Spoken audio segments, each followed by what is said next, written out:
One of the real challenges here is that if there are men missing from certain crucial areas of our society and our economy, that makes it harder for other men and boys to flourish in those areas. We have an education system that has a dearth of male teachers.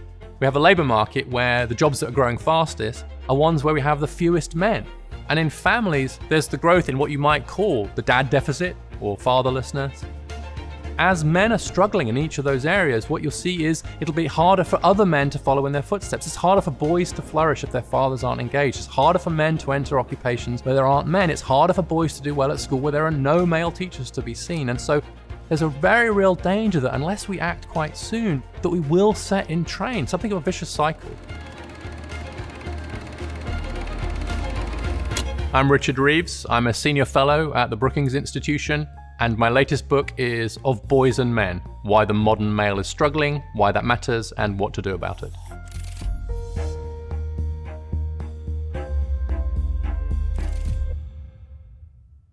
The overall picture is that on almost every measure, at almost every age, and in almost every advanced economy in the world, the girls are leaving the boys way behind, and the women leaving the men.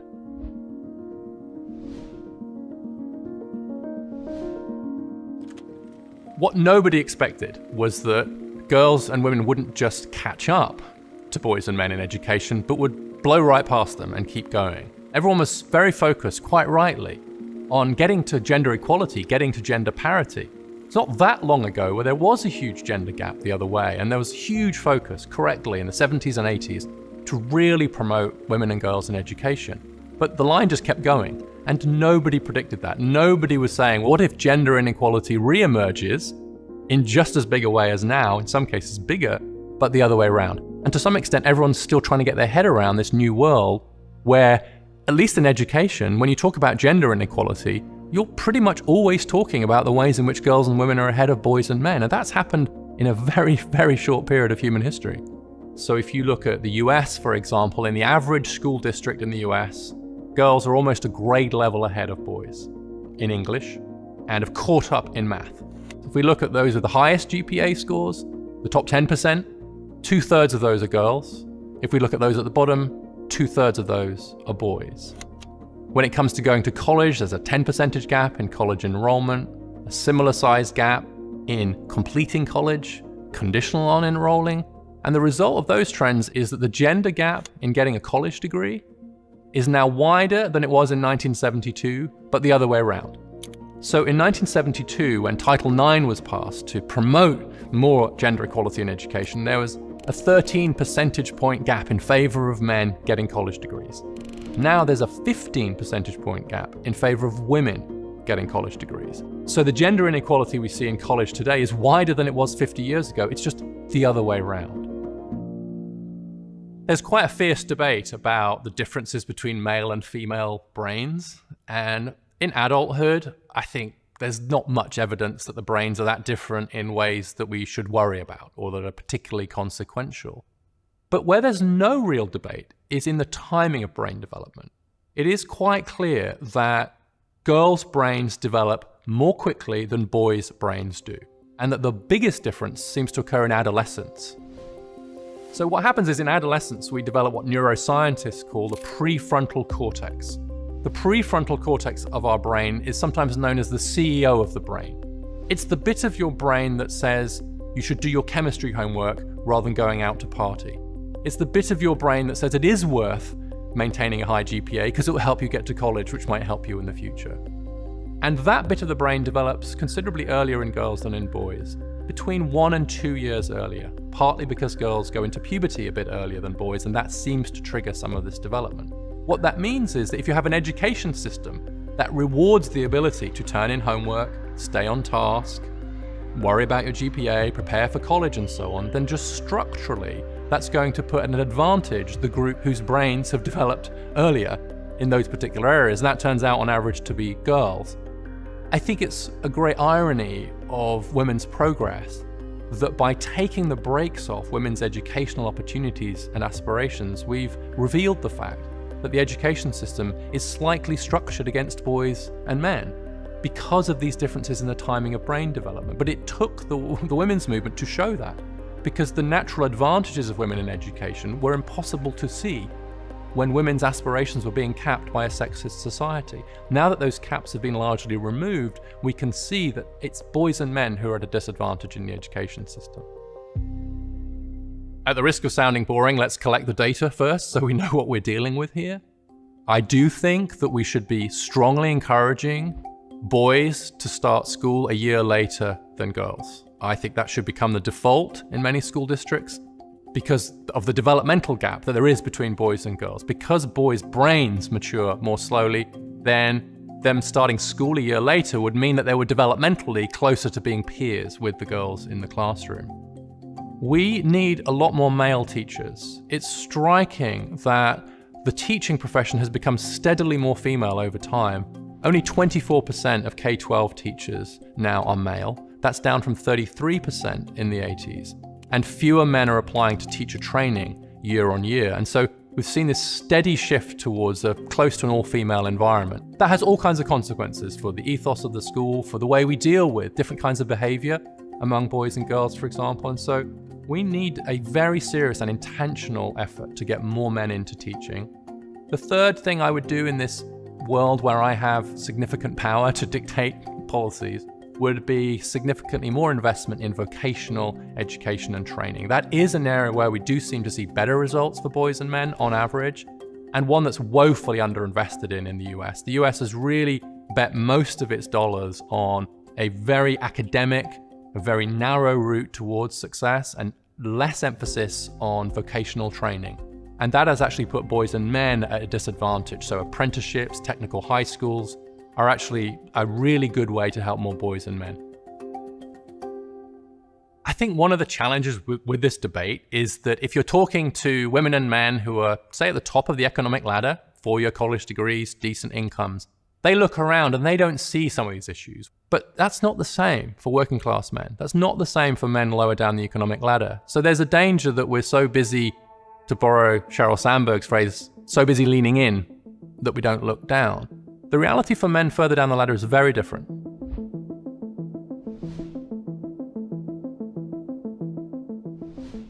The economic trends for men have turned downwards along 4 dimensions. One is wages. Most men today earn less than most men did in 1979. In employment, with a drop in labor force participation of 8 percentage points, which means 9 million men now of prime age are not working. We've seen a drop in occupational stature, and so there are now more men working in employment areas which are seen as lower status than they were in the past. And we've also seen a drop in the acquisition of skills, the kinds of skills and education that boys and men need. If boys don't get educated and men don't get skilled, they will struggle in the labor market. And across all of those domains, we've seen a downwards turn for men in the last 4 or 5 decades. And so the way in which social class divides have opened up, economic inequality has widened, is really important to understand in the context of gender inequality. If we only focus on gender gaps, then we miss the fact that both men and women at the top have done increasingly well, but that's much less true of everybody else, and especially it's less true of those from lower income backgrounds, working class boys and men, and black boys and men. You see many of those trends are amplified, and so those boys and men are really at the sharpest end of many of the social and economic changes. On the one hand, we have a huge and successful and laudable effort to get more women into STEM jobs, so science, technology, engineering, and math. On the other side, we have what I call HEAL jobs. So that's health, education, administration, and literacy, almost, if you like, the opposite side of the coin to STEM jobs. And that's where a lot of the jobs are coming from. Health and education alone are huge and growing sectors in the US. And so by my estimates, for every 1 job we're going to create in STEM between now and 2030, we're going to create 3 in HEAL jobs. But those jobs are at least as gender segregated as STEM jobs, but in the other direction. And unlike STEM, becoming more so over time. So if you look at the HEAL sector, only 24% of the workers in those sectors are male, and that number is falling. And in particular sectors, we're seeing a really precipitous drop in the number of men. We have a drop in the number of male teachers. We have a very sharp drop in the number of male psychologists. That's dropped from 39% male to 29% male in the last decade alone. And among psychologists under the age of 30, only 5% are male. So we roll that forward, and we're going to see psychology becoming essentially almost an all-female profession. So these jobs, which are both crucial, I think, for society, and where it'd be very useful to have more diversity, are actually becoming more gender segregated. And so we have absolutely no effort to get more men into heel jobs, which is where I think the future lies and where we should be helping men to move. One of the problems that we face is what I call in the book a dad deficit.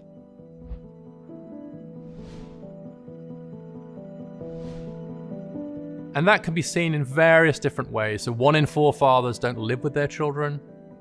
If parents split up, they're much more likely to lose contact with their fathers and with their mothers. And so 1 in 3 children, if their parents split up, don't see their father at all after a few years post the separation.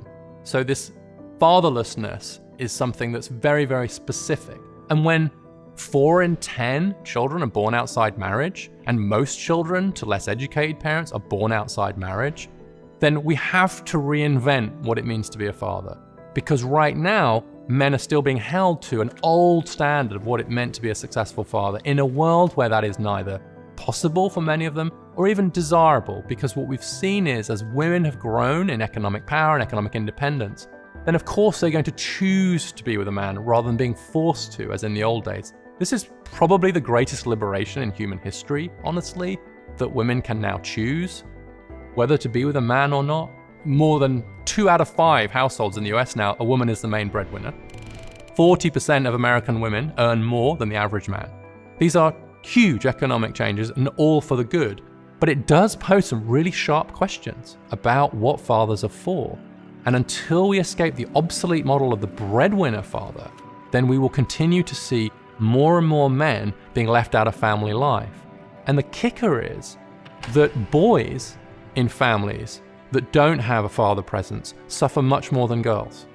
And so then what happens is that male disadvantage can become intergenerational, because if the fathers are struggling and therefore not really involved in their kids' lives, then the boys are the ones who suffer most, who will then go on to struggle themselves in education and the labor market.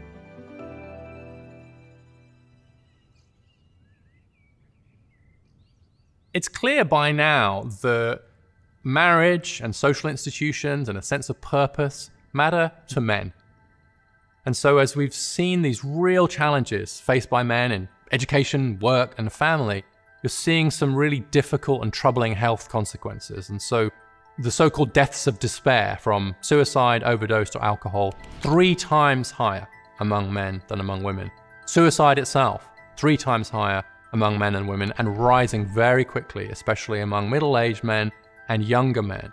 So we can see these as symptoms, I think, of a broader malaise, which is what's troubling boys and men. And for men in particular, this sense of purpose is very important. I think it's a human universal that we need to be needed. There's a wonderful piece of work by an academic called Fiona Shand, who looked at the last words that men had used to describe themselves before committing suicide or attempting suicide. And the top of the list were worthless and useless. I think if we create a society in which so many men do feel like they're not needed, then it's no surprise that we see these deaths of despair, we see problems with opioids. Opioids are a much bigger problem for men than they are for women. And one of the great tragedies of opioid deaths is the death rates are higher in part because the users are on their own. And so in some ways, the opioid epidemic is a perfect illustration of a whole series of things we're talking about, which is a loss of role in the family, a loss of status in the labor market, turning to drugs, and being isolated and withdrawn. And so in that example, I think you can see a symptom of this broader male malaise that we just need to take it more seriously, and we have a cultural responsibility as a society, men and women together, to help men and boys to adjust to this new world. Because right now, many of them are really struggling. Last week, I delved here into recent data from the CDC suggesting major problems with regard to the mental health of our adolescents, surges in depression and suicidal ideation, especially true for our girls. This week, I found cause to worry about young men. This headline from The Hill, it caught my eye. Most young men are single. Most young women are not. The story reported that as of 2022, Pew Research Center found 30% of U.S. adults are neither married, living with a partner, nor engaged in a committed relationship. Nearly half of all young adults are single. Now, look at these numbers. 34% of women, twice as many, a whopping 63% of men. What explains that? I pulled the Pew study and I read with interest. Turns out since 2019, the share of single men who say they're looking for dates or a relationship has declined from 61% to 50%. In 2018, 28% of men ages 18 to 30 reported they'd had no sex in the past year, compared with 18% of women of that age. The Hill report said men in their 20s are more likely than women in their 20s to be romantically uninvolved, sexually dormant, friendless, and lonely. They stand at the vanguard of an epidemic of declining marriage, sexuality, and relationships that afflicts all of young America. Among the causes, among the factors, a reliance on social media and online porn. But also, more young women are hooking up with each other or dating and marrying slightly older men, and heterosexual women are getting more choosy. Other troubling statistics about men come from a 2021 study from the Survey Center for American Life. They found the share of men who have 6 or more close friends, which in 1990 was 55%, by 2021 had shrunk by half. Meanwhile, those with literally 0 close friends, which stood at 3% in 1990, has zoomed to 15%. An expert quoted by The Hill said this disconnect can have catastrophic consequences for young men. Quote, in the worst case scenario, the young American man's social disconnect can have tragic consequences. Young men commit suicide at 4 times the rate of young women. Younger women are largely responsible for rising rates of mass shootings, a trend that some researchers link to their growing social isolation.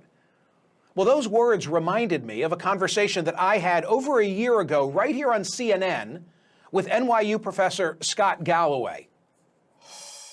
But the issue is when you have a group of men, the lower half of attractiveness of men in online dating, which has doubled, now it's about half of relationships, and the top 20% of men in terms of attractiveness get about 60% of the interest, you end up with a group of men that are more prone to conspiracy theory, more prone to misogynistic content, more prone to not believe in climate change.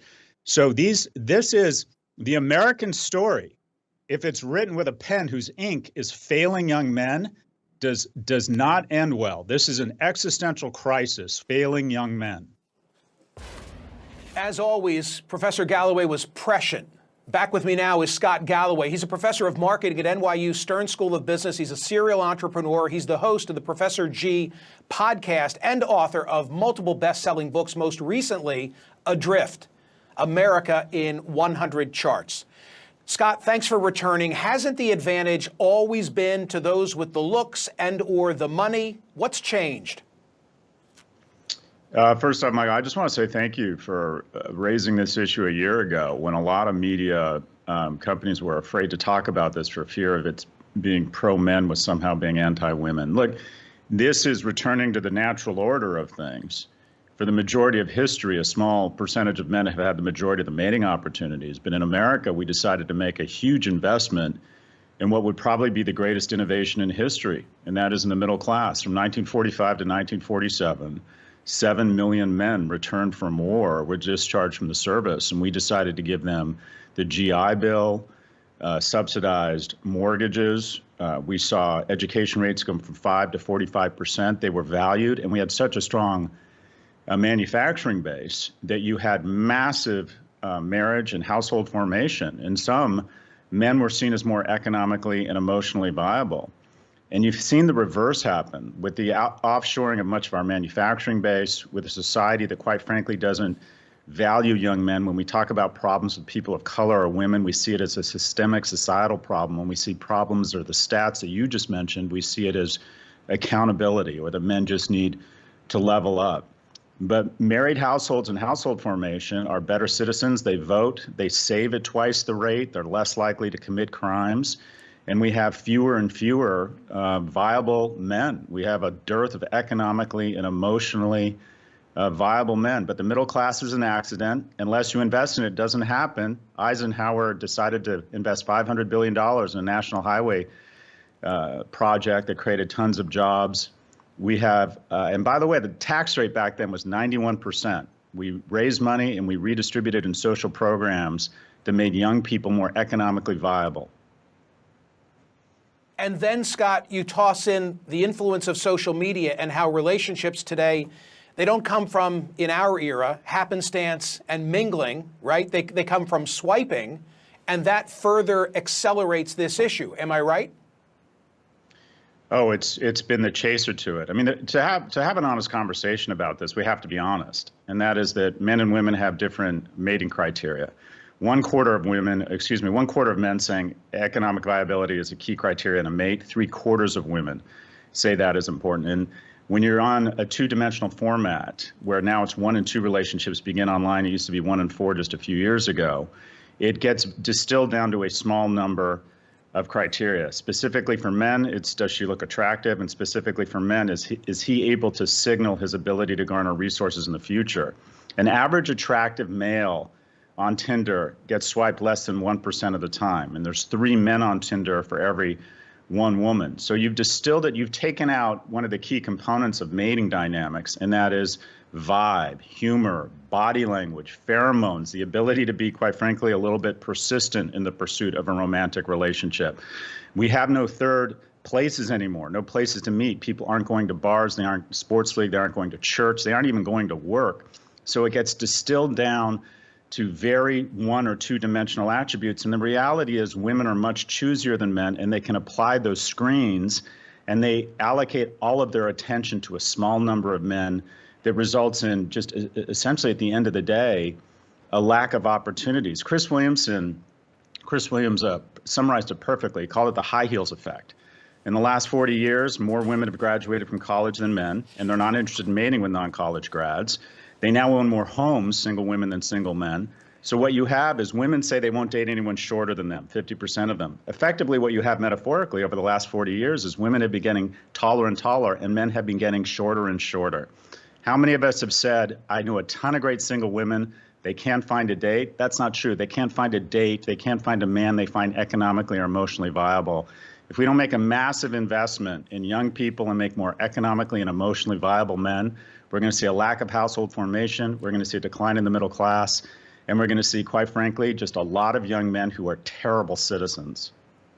So is the answer to fix this economically, and who will champion this conversation? You felt obliged to compliment me at the outset because we had engaged on this a year ago, and here I am revisiting it.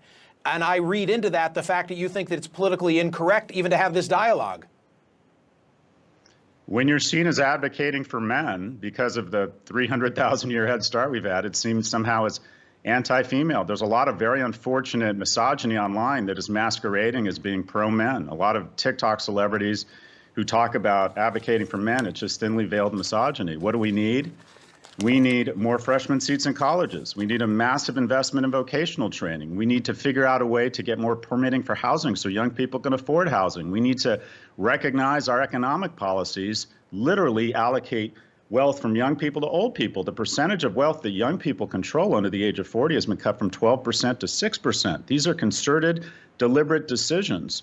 We did away with the child tax credit. We don't want to make it any easier for people to have kids, but seniors just got their largest cost of living adjustment increase in history. We have made the decision to make it harder and more expensive for people to find each other, for people to mate, and for people to have children. And without children, we turn into Japan and Italy, and that is we go into population decline and our economy goes into decline. We are about to become a society by the turn of the century. There will be 8 times as many people over the age of 60 and half as many kids under the age of 5. Nursery schools will become these strange situations with old people staring through fences at these creatures they don't see in the wild called children. Is this the world we want? Do we want a lack of kids? Do we want a lack of ability to create households? The happiest, most prosperous, most purposeful people in America are middle-class families. And we have made a concerted decision to punch it in the gut and make it harder for that type of family formation. And we're going to lose prosperity and we're going to lose purpose.